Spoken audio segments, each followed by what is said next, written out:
Buenos días, tardes, noches, otra vez estamos acá. Buenos días, tardes, noches a todas las brujas, los magos, los skips, los magos, los estudiantes, los premios anuales, los merodeadores, hombres, lobos, animagos, etcétera. Toda la gente que está apareciendo a medida que nos adentramos en los libros de Harry. Hola Lucy, ¿cómo estás? Hola Mel, ¿cómo andás? Estamos ya transitando el quinto episodio de Potter Watch. Y me emociona mucho. Me emociona mucho porque están andando las redes sociales, están andando los lugares para escucharnos, se está reproduciendo Potterwatch y eso es lo que queremos porque total con esto plata no ganamos. Exactamente, llegar con las ondas mágicas a todas A to- partes. Eh, Como cada programa, y bueno, en realidad a partir del episodio anterior nos avivamos. Chicos, Sí, estamos aprendiendo. perdón. Mel, ¿podrías decirme la respuesta a la pregunta ¿qué tenía Qué escrito nervios. Hermione en la hoja de libro que la encuentran en su mano cuando ella estuvo petrificada? Bueno, para quienes adivinaron, muchas felicitaciones. Para quienes no, les recomendamos leer un poquito más, investigar. Pero Hermione tenía escrito tuberías, que era la respuesta a dónde estaba escondido nuestro amigo Basilisco. Basilisco. Exactamente, pieza clave de Harry Potter y la Cámara Secreta.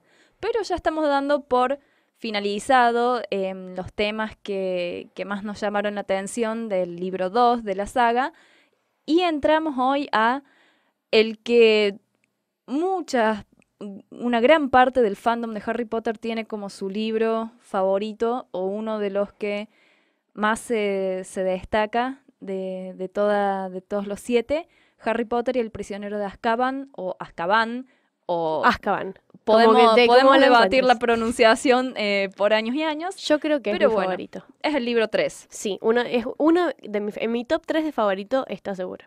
totalmente. Y habiendo desbloqueado la contraseña del capítulo anterior, pasamos al tema del día, que es la banda que más amamos de la saga, además de nuestro trío dorado, los merodeadores, y también Un tema que se desprende. un tema que se desprende y que tal vez nos venga a empañar esa imagen de felicidad Mágica. estudiantil y mágica que pensamos cuando pensamos en los padres de Harry y todos sus compañeros y compañeras de sus épocas de Hogwarts, el bullying en la escuela secundaria que se ve bastante claramente cuando empezamos a analizar esta parte de la trama. Sí, y se ve también que está presente en todas las épocas y no solo entre Malfoy, Crabbe, Goyle y el resto del mundo Harry Potterístico actual.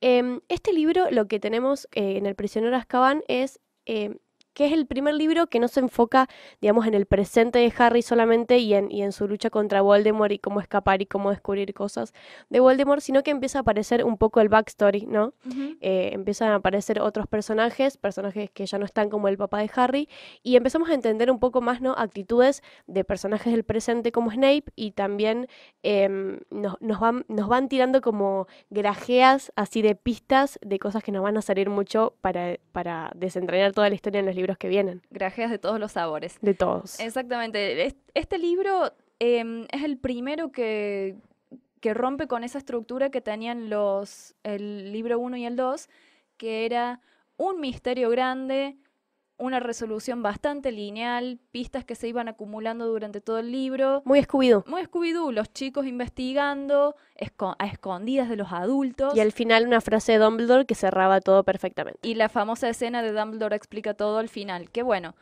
este libro tiene algunas de esas cosas. Tenemos la escena de Dumbledore explica todo al final. Tenemos a la figura de Dumbledore, digamos, como el piola que sabe lo que los pibes están haciendo, Pero prefiere que la averigüen claro, solos. los deja hacerles, les suelta la correa, digamos. Pero al mismo tiempo, es lo que vos señalabas, no está la figura de Voldemort como central. Y acá, si bien en el libro 2 empezábamos a tener un poco de background sobre el propio Voldemort, sobre el pasado de Hagrid, la familia de los Malfoy, acá tenemos lo que es la historia central, em, que bueno, como decís vos, tiene repercusiones hasta el presente de la época de Harry.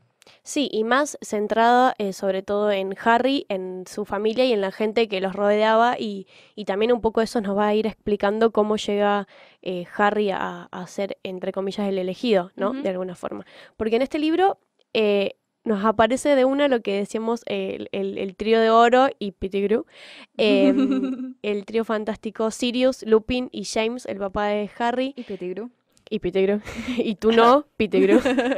Pero bueno, desde otro lugar, ¿no? Y también envuelto en esta historia, bueno, vemos un poquito de Lily, las primeras apariciones, digamos, de su pasado.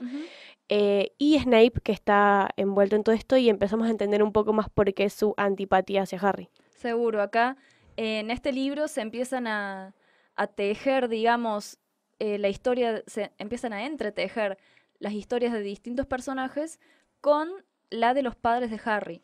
Y es mucha información para procesar porque son todos personajes nuevos hasta este momento. Sirius aparece desde esta figura del asesino buscado. El profesor Lupin aparece como, bueno, el nuevo profesor de defensa contra las artes oscuras, Sí, que siempre hay uno nuevo. Y aparte nos meten en una dicotomía de que no sabemos si está, entre comillas, con los malos o con los buenos, ¿viste? Sí, dudamos de él. Y bueno, al final aparece, en realidad aparece mencionado durante el libro, ¿quién será este Peter Pettigrew? Bueno, pobre pibe, qué fea historia que tuvo. Y bueno, al final se nos da vuelta todo. Pero a medida que vamos analizando, que vamos recorriendo la historia de ellos cuando eran adolescentes y, bueno, cuando eran adultos, jóvenes adultos, es interesante mencionar que todavía no aparece ninguna mención de la Orden del Fénix, pese a que es, digamos, el grupo en el que ellos actuaban en su época post-Hogwarts. Y que, la resistencia a Voldemort. Y que, bueno, es donde en el seno de ese grupo se desencadena toda esta cuestión de traición y sospecha que vamos a ver más adelante. Pero en este momento, más que eso, nos interesa la fase adolescente de estos personajes. Exactamente. Tenemos, digamos, acá que nos aparece Sirius de joven, nos aparece Harry enterándose que Sirius era amigo de su padre y que después era su padrino. Aparece Pettigrew, que primero todos pensamos que es un héroe y nos llevan para ese lado. Digamos, hay mucha dicotomía. Este libro es que no sabes qué sentir todo el tiempo. Es como una montaña rusa de sensaciones mágicas que al final terminas llorando. Yo siempre termino llorando. Pero bueno, una de las cosas que vemos en este libro es una descripción más fina, ¿no?, de lo que era James Potter, que bueno, hasta ahora siempre Harry lo tuvo en un pedestal, todos lo teníamos en un pedestal, que era un excelente mago, inteligente, suspicaz, era gracioso, bueno, era todo lo que quieras, guachas. Noble, copado, corajudo. Sí, es todo, tenía todo. Y llega este libro y entendemos un poco más, sumado al quinto libro, el de la Orden del Fénix, cuando podemos ver las memorias de Snape, que si bien el padre de Harry sí era todo eso, también era un ser humano, también tenía errores, y junto a Sirius formaban un dúo, digamos, bastante bully en el secundario, en el que el punto era Snape. Y bueno, por eso Snape también tiene ese resentimiento tan grande contra Harry, que en realidad no tiene nada que ver, pero bueno, viste que los adultos lamentablemente son así, yo no me voy a incluir en eso. Todavía no. No podemos. No, todavía no. Ahora, tal vez por desconocimiento nosotros teníamos esta imagen idealizada de los padres de Harry, porque hasta este momento, más allá del hecho de que tanto Lily como James se sacrifican para salvar a Harry bebé, no sabíamos mucho de su historia, ni de cómo se habían conocido, ni de qué hacían antes de sus muertes, bla, bla, bla. No teníamos idea. Entonces así es muy fácil decir, grandes padres, grandes magos y brujas se sacrificaron por su hijo. En este libro se nos introduce, digamos, la primera basurita en esa imagen. Y que también es interesante, por el hecho de que sea Snape el personaje que nos mete esta versión de que, ¿cómo te pareces a tu padre, Potter? Que era egocéntrico. Era egocéntrico, engreído. Sí. Porque las egoísta. Reglas eran para la gente que está por debajo, no para los campeones de Quidditch. Exactamente. Entonces también ahí nos pone a nosotros en una posición de... Y no sabemos si queremos creerle a Snape todavía. En el tercer libro no queremos creerle a Snape. En el tercer libro todavía odiamos a Snape. Sí. Es un maldito, un bardero. Siempre nos saca puntos a Gryffindor. Sí. Siempre nos bardea. Si nos tiene de punto y no sabemos por qué. Claro. También desde el primer día. Totalmente. Entonces, bueno, siendo que los libros siguen la perspectiva de Harry, y Harry desde el primer momento se niega a aceptar esta versión sobre su papá de joven, nosotros como lectores también caemos en esa ingenuidad de decir, nah, este está volaseando, todavía tiene la sangre en el ojo por pavadas de cuando eran jóvenes. No, James seguramente era todo lo copado que nosotros queremos creer. Pero bueno, esa es la primera vez que se nos menciona la parte... Que se nos humaniza Sí. el padre de Harry, para decirlo Ujú. bien, lo que después también nos va a pasar con Dumbledore. Dumbledore siempre lo Totalmente. tenemos, yo igualmente, todos lo seguimos teniendo en un pedestal, pero hasta que se habla de su pasado con Grindelwald, de su amistad con Grindelwald y de Ujú. lo que pasó con su hermana Ariana, no tenemos ninguna mancha, digamos, en la vida de Dumbledore. Y ahí vemos que, bueno, él mismo dice que, digamos, todos tenemos luz y oscuridad adentro. Ujú. Y, bueno, depende de cada uno qué camino seguir.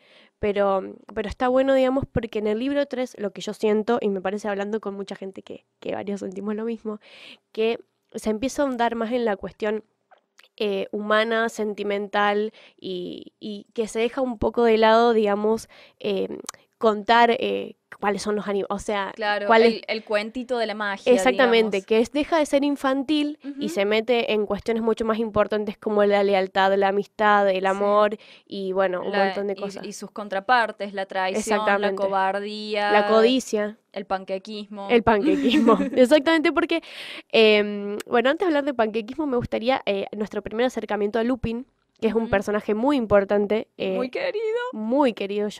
Bueno, es una persona hermosa. Que bueno, él es hombre lobo. Ujú. Como todos sabíamos, saben que si no leyeron el libro y nos vieron las películas, no sigan escuchando estos podcasts. De todas formas, lo aclaramos una vez más. Esto ya es cultura pop general, así que no estamos spoileando nada a nadie. So sorry. Así, exactamente. Lo que sabemos de Lupin fue que cuando él era chico fue atacado Fanny. por Fenrir Greyback. Ujú. Y bueno, desde que él es chico, es hombre lobo, digamos, no conoce otra forma de vida. Cuando era chico no había tratamiento, así que era aislado en los momentos Ujú. de luna llena para que no lastime a personas. Y cuando llega a Hogwarts, digamos, y James y Sirius, y por defecto tú no, Pettigrew, le ofrecen su amistad, se la regalan, porque así... A ver, eran bullies, eran adolescentes, sí, pero también tenían un corazón enorme y lo vemos Claramente. en todos lados. Ujú. Cuando Lupin llega a Hogwarts, digamos, se maravilla y no puede creer y me emociono cuando lo digo, porque él mismo les aclara que él era la primera vez que tenía amigos y era la primera vez que era feliz. Sí. Y sus amigos se convirtieron en animagos Por él. por él para poder acompañarlo cuando descubrieron que era un hombre lobo. Ujú. Entonces creo que eso habla de unos corazones gigantes. Y Total, tú no, Peter.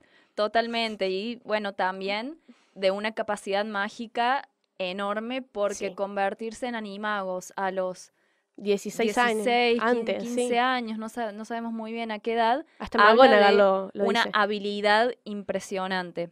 Ahora, el tema también, acá me parece que se establece una relación muy linda entre Remus Lupin y el propio Harry.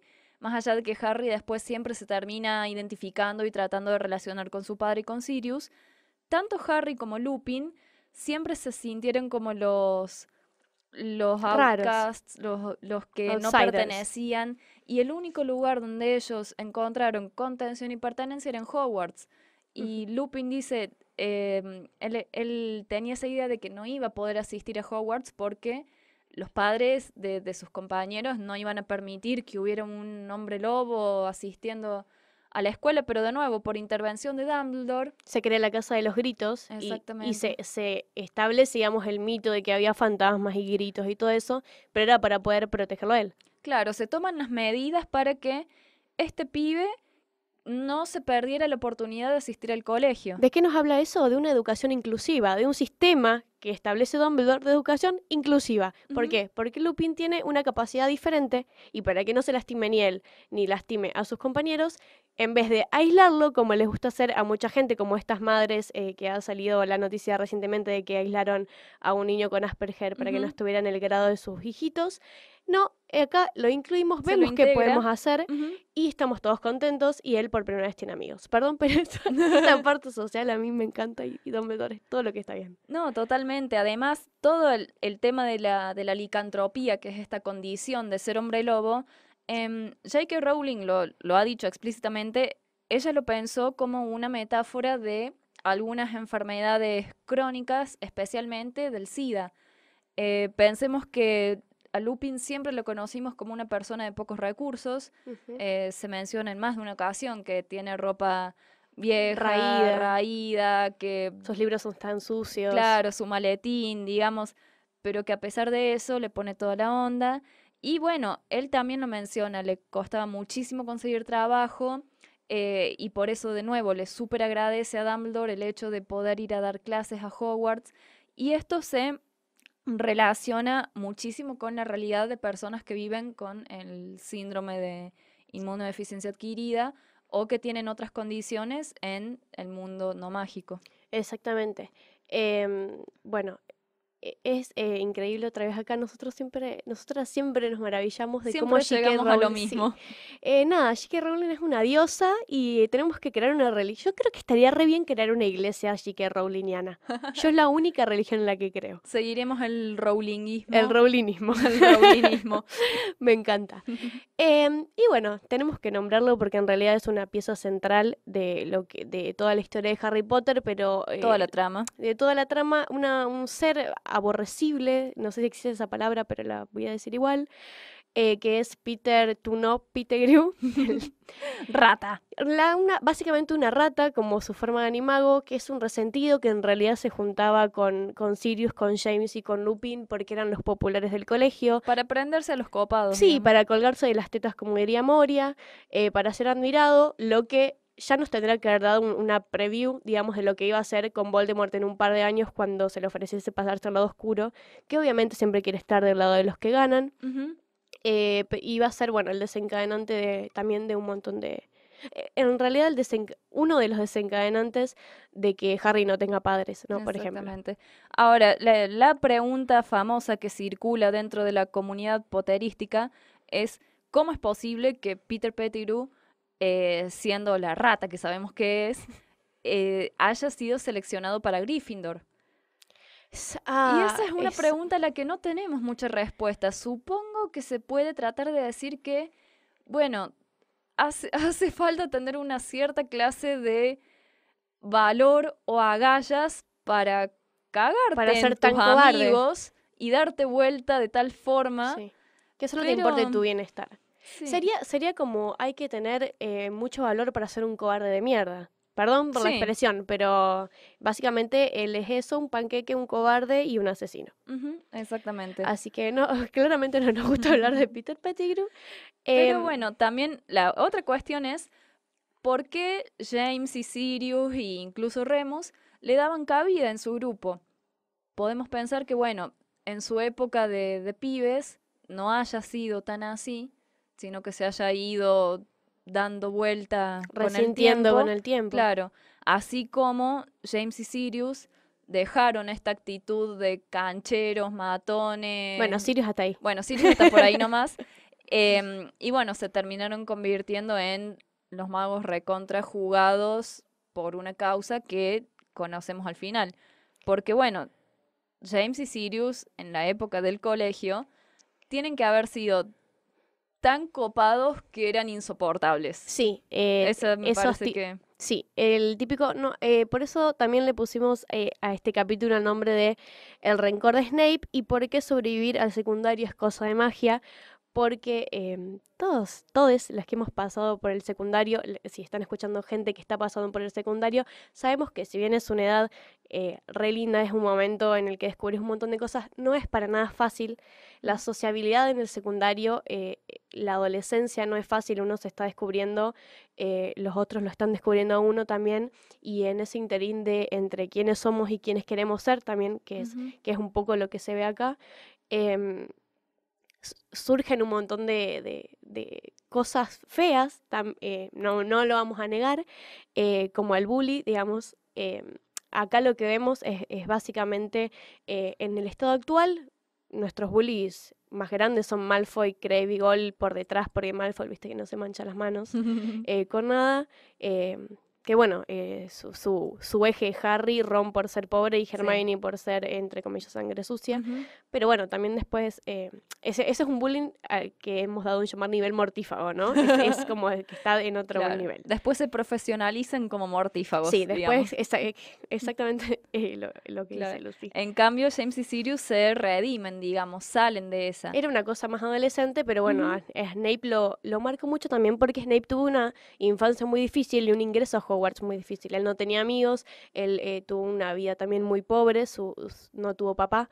Su papá también lo abandonó, igual que Voldemort la abandonó a su mamá cuando estaba embarazada. Y los maltrataba. Los maltrataba, entonces bueno, también eso tiene muchísimo que ver. Claro, el haber crecido aislado de esa manera y el estar anhelando de nuevo esta idea de Hogwarts como el único lugar de pertenencia, el estar anhelando entrar a Hogwarts para dejar todo eso atrás y que en el momento de ingresar al colegio se encuentra con estos pelmazos que le están haciendo la vida imposible, aporta mucho a entender por qué Snape es el amargo, digamos, que nosotros conocemos.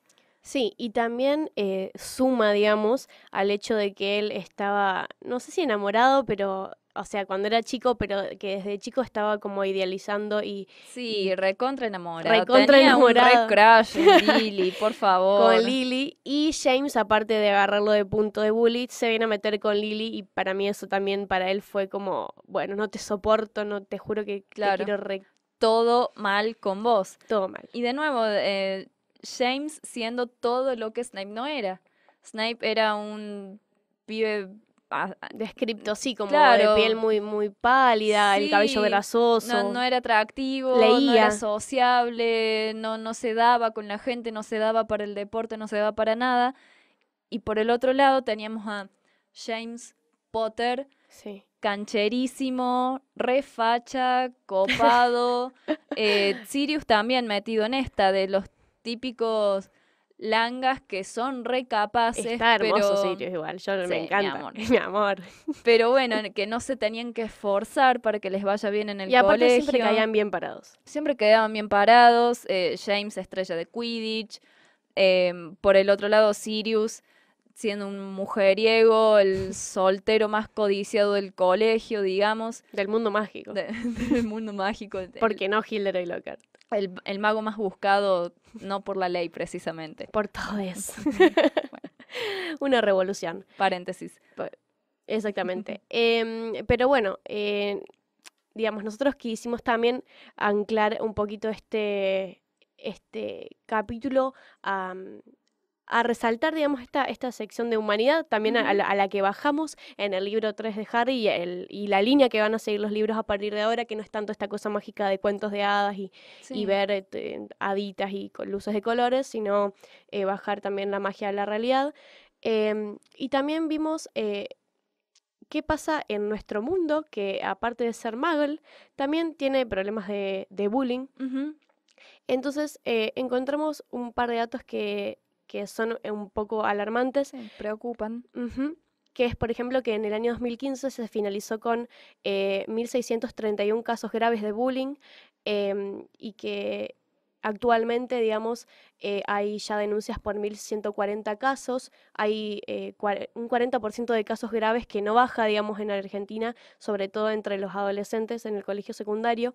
Hay una ley nacional que es la 26.894, que es denominada Ley Anti-Bullying, que en realidad fue sancionada en el 2013, pero jamás fue reglamentada, por lo que en la práctica esa ley no existe, no tenemos a quién recurrir. Y hay muchísimo casos de bullying y que tienen como una diferencia también por sexo. Esto te digo porque lo hace un organismo que está recolectando datos en Argentina sobre bullying y ciberbullying. Y tenemos, bueno, anclajes a la realidad, digamos.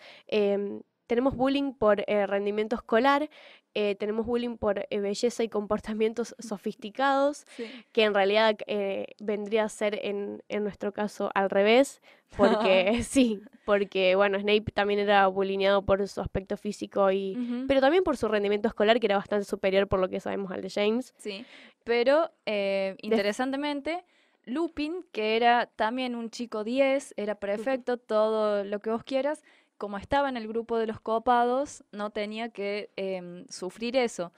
Y Era intocable. claro, y por otra parte la tenemos a Hermione en la actualidad, que sí, se come un bullying tremendo por ser la bruja más brillante de su generación, incluso por parte de Ron. Sí, de ¿Sí? ellos mismos, De ¿no? ellos De mismos. ellos mismos. De ellos mismos, que la bardean todo el tiempo, la cargan Pero todo el después le tiempo, pero copian las bien, bien que le tareas. piden la tarea. Y el tema del aspecto físico, Hermione también se lleva burlas por parte de, sobre todo las chicas de Slytherin, Pansy Parkinson y su grupete. Sí, no sé qué se hace Pansy. Y bueno, no sabemos cómo habrá sido la relación con Parvati y Lavender, digamos las otras chicas Sí. de Gryffindor, pero la vemos bastante lejana, digamos. Sí, lejana de lo que es el estereotipo de la porrista de secundario, ¿no? Que nos muestra en las películas. Pero bueno, nada, quisimos hacer también este ingreso, digamos, al libro 3, porque hay muchísimos para hablar. Realmente se abren muchos caminos en este libro. Es un libro muy rico que, como decimos, es el primero que empieza a cambiar la estructura de los anteriores, al mismo tiempo que mantiene ciertas cosas como el hecho de encontrarnos con Harry en la casa de los Dursley esperando ir a Hogwarts. El primer capítulo es más que nada de recapitular qué pasó en los libros anteriores y la escena final que cierra. Pero acá se abren muchísimas líneas que se van a retomar incluso muy a futuro, ya como mencionamos en episodios anteriores, el tema de las profecías de Trelawney, cómo al final Colagusano le termina debiendo la vida a Harry. Y eso le cuesta la vida del mismo. Y eso le cuesta la vida al mismo, spoiler alert. Spoiler alert, dejen de escuchar. Y bueno, esto que estás diciendo, digamos, es una de las cosas que más nos maravilla y que yo cuando le hablo a la gente de Harry Potter es lo primero que digo. Como nada de lo que pasa en ningún libro es al azar, nada está puesto por capricho, todo tiene un porqué en alguna parte de alguna historia, hasta en este spin-off que estamos viendo de Animales Fantásticos y dónde encontrarlos, hay conexiones con los libros de la saga original y yo creo que eso vuelve a hablar de una mente superior. Y todo de es una relevante, chicos, sí. todo es relevante. Y de que atrás de eso hay una mente claramente superior, ¿no? ¿Qué hicimos? Nos queda poquito tiempo. También en este libro hay un montón de cosas re lindas, pero elegimos 2 citas para dejarles. Yo elegí una que es cuando Harry se queda preocupado, digamos, porque cree que Lupin no lo dejó enfrentarse al Bogart. Entonces vuelve a su oficina y en el medio de una charla que tienen le pregunta. Y dice, Lupin dice, creí que estaba claro, le dijo sorprendido. Harry, que había imaginado que Lupin lo negaría, se quedó atónito. ¿Por qué?, volvió a preguntar. Bueno, respondió Lupin frunciendo un poco el entrecejo. Pensé que si el Bogart se enfrentaba contigo, adoptaría la forma de Lord Voldemort. Harry se quedó mirándolo impresionado. No solo era aquella la respuesta que menos esperaba, sino que además Lupin había pronunciado el nombre de Voldemort. La única persona a la que había oído pronunciar ese nombre, aparte de él mismo, era el profesor Dumbledore. Es evidente que estaba en un error, añadió Lupin, frunciendo el entrecejo. Pero no creí que fuera una buena idea que Voldemort se materializase en la sala de profesores. Pensé que se aterrorizarían. El primero en quien pensé fue Voldemort, admitió Harry con sinceridad. Pero luego recordé a los dementores. Ya veo, dijo Lupin pensativo. Bien, estoy impresionado. Sonrió ligeramente ante la cara de sorpresa que ponía Harry. Eso sugiere que lo que más miedo te da es el miedo. Muy sensato, Harry. Esa hermoso. es una cita preciosa y que nos abre un link hacia qué son los dementores y qué importancia tiene eso en la vida personal de J.K. Rowling. Exactamente, tema que desarrollaremos si los Vamos a astros hacer un se alinean. seminario sobre eso. Vamos a empezar a dar cátedra sobre eso. Mel, querida, si la gente nos quiere mandar lechuzas virtuales, ¿a dónde pueden hacerlo? Ay, llegó la parte en que tenemos que dar las redes sociales. Si nos pueden mandar lechuzas virtuales, estamos en Instagram como @potterwatch, arg, todo junto, de Argentina. Si no, estamos en Facebook como Potterwatch Podcast. Tenemos una imagen muy bonita en violeta y como un doradito. Ya nos van a ir reconociendo. Y si nos quieren escuchar, ¿a dónde van? Bueno, estamos subiendo nuestros episodios a YouTube, como Ujú. Potterwatch también, o en Evox, Potterwatch Argentina nuevamente, o por Radio Bicicleta. Sí, que creemos que saldremos los martes y los domingos, Ujú. pero bueno, cuando estén escuchando esto se van a ir enterando, si no entran en nuestras páginas que seguramente ahí les respondemos también. Exactamente. Mel, para quienes quieran desbloquear el acceso al próximo episodio, ¿qué adivinanza, qué contraseña tienen que formular? Bueno, en este libro también aparece Percy siendo prefecto y premio anual, por lo que tiene los Hablando de humos. Chico 10. Sí, tiene los humos un poco arriba y es obvio que Fred y George le hacen bullying también a él. Un poco se lo merece. Y entonces nuestra próxima contraseña es para que nos digan por qué palabra Fred y George cambian el pin que tiene Percy de premio anual en la túnica cuando le quieren hacer un chiste, Como de costumbre. como de costumbre. Así que si saben eso, nos vemos en el próximo capítulo, porque por ahora, Travesura travesura realizada. realizada.